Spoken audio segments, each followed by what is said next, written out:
বলছি শুনছো, আজকের মতো অনেক মাছ ধরেছো, এবার চলো ফিরে যাই। দাঁড়াও কলমি, আরো একবার জালটা ফেলতে হবে।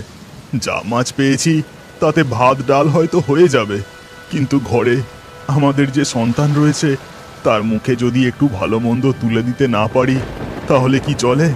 আচ্ছা বেশ, আর মাত্র একবার। একে তো সমানে বৃষ্টি হয়ে চলেছে, আর যা মেঘ করেছে তাতে বৃষ্টি এক্ষুনি থামবে বলে মনেও হচ্ছে না। এদিকে সন্ধেও হয়ে আসছে। এই কথা হবার পরই ভুবন আরও একবার জালটা পদ্মা নদীতে ফেলে। তখন বৃষ্টির বেগ যেন আরও বেড়ে যায়, ঘন ঘন বাজ পড়তে থাকে। বলছি শুনছো, আমার খুব ভয় করছে, চলো এবার চলে যাই। হ্যাঁ হ্যাঁ, হয়ে গেছে, চলো চলো এবার বাড়ি ফিরে যাই। এরপর ভুবন ও কলমি জাল কাঁধে নিয়ে মাছের হাঁড়ি মাথায় করে জঙ্গলের পথ ধরে এগোতে থাকে। কিন্তু হঠাৎ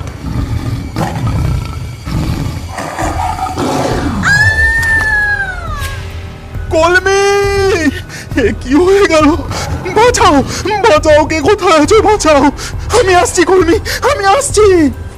বাঘ কলমিকে টানতে টানতে জঙ্গলের গভীরে যেতে থাকে।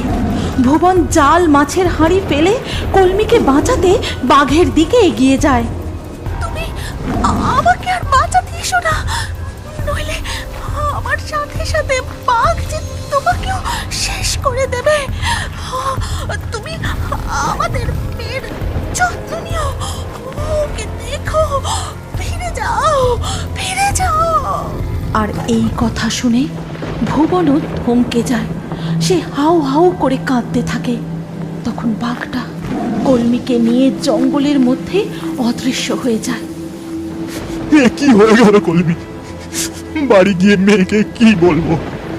সে যখন জিজ্ঞাসা করবে মা কোথায়, তখন আমি কি বলবো? কি বলবো আমি? এরপর আবারও একবার বাঘের গর্জন শোনা যায়, আর সেই ডাক শুনে ভুবনের চেতনা ফেরে।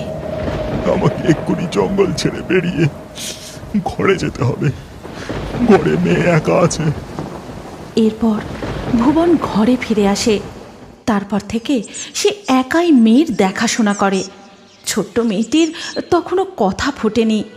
সে শুধু কাঁদে আর খোঁজে তার মাকে।